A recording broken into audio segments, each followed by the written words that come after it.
Clinton is blaming the FBI director for her loss. On a call yesterday with her top campaign donors, Clinton said her campaign was winning until FBI Director James Comey sent a letter to Congress 9 days before the election, announcing that the FBI had uncovered emails possibly related to her private server. The shockwaves from the election are also being felt in Congress and at the state capitol in St. Paul. Republicans will control both the U.S. House and Senate, as well as the Minnesota State Senate and House in St. Paul.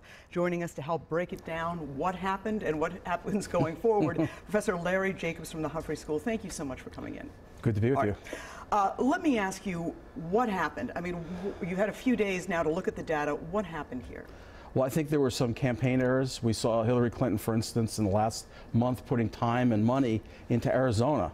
Well, she didn't need Arizona. Meanwhile, she wasn't putting money into Minnesota, Wisconsin, and Michigan, which were places she absolutely needed. I think the bigger part, though, is that she did not appreciate that this was an election in which people were intensely unhappy with the political system. Donald Trump set himself up as the change candidate. Hillary Clinton became the status quo candidate, and that just, the combination of both having an organization that really wasn't firing on all cylinders, along with that intensity that Donald Trump catalyzed, really helped him drive enrollment, and it kind of discouraged the Clinton people. They didn't have a reason to vote. Right. I was shocked that she never campaigned in Wisconsin, ever. Yes. You and I have gone over the breakdown. This is a breakdown. We've got this on our website of the 82 counties in Minnesota and how they voted.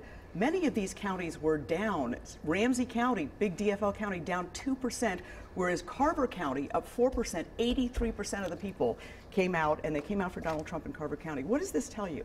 Again, I think it was tapping into the sense that Donald Trump was going to bring about change. When you look at some of the main indicators of how people were feeling about the country and here in Minnesota and around in the other states, we see that there was deep distrust in the political system. There was a sense the economy was quite weak. There was a sense that America was off on the wrong track. And every one of those areas, Donald Trump was winning large majorities of those voters. And it really charged people up. They're sick and tired of the status quo.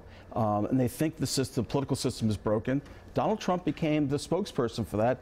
Hillary Clinton never had a message to resonate for those people. Right. And I must say, at that Trump rally in Minneapolis last week, half of the people there were women. So this gender gap apparently didn't exist. There's a lot of misnomers coming out of the election. When you go through the exit polls, there wasn't really, there was an advantage for Clinton among women, but it was actually near what the polls were saying. Exactly, and very close to what it's been in the past. Same thing for African Americans, is actually down a little bit. Latinos, not much change, whereas Donald Trump doing much better among men, non-college educated, and among whites, particularly white men. All right, I want to get to the state picture in just a minute, but let's talk about Democrats. A lot of finger pointing, a lot of hand wringing about what they got wrong. The liberal wing of the Democratic Party is pushing Minneapolis-owned Congressman Keith Ellison to take over the DNC, the Democratic National Committee. What are your thoughts about that? The more mainstream is pushing Howard Dean, the former Vermont governor. Well, I think the question is what went wrong. Keith Ellison is a very skilled politician, is clearly, one of the leaders of the progressive wing, along with Bernie Sanders and Elizabeth Warren. But was that the problem for the Democrats? I mean, to me, when I look at the map, it was the failure to connect with white voters and with voters in more competitive upper Midwest, Western Rust Belt states. Is that really where Keith Ellison is going to resonate? Maybe, but that's the core of the argument. Howard Dean is being mentioned because when he was chair of the Democratic National Committee, he reorganized it and created a lot of energy at the state level. And that's really the sense that the Democrats need to rebuild their organization. All right, quickly, obviously the state situation, Republicans not only didn't hold on to their majority or get the House, they lost their majority in the state Senate. What does that mean going forward for Governor Dayton?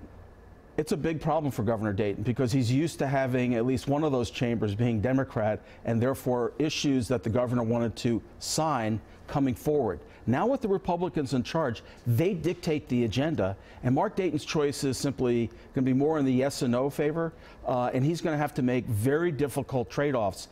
After all, Republicans don't want more government. They'd rather have less spending and less regulation and less government. So the governor needs the Republicans who are in charge of the legislature more than the other way around. Right. Larry Jacobs, always a pleasure. Thank you so much for coming in. Good to be with you.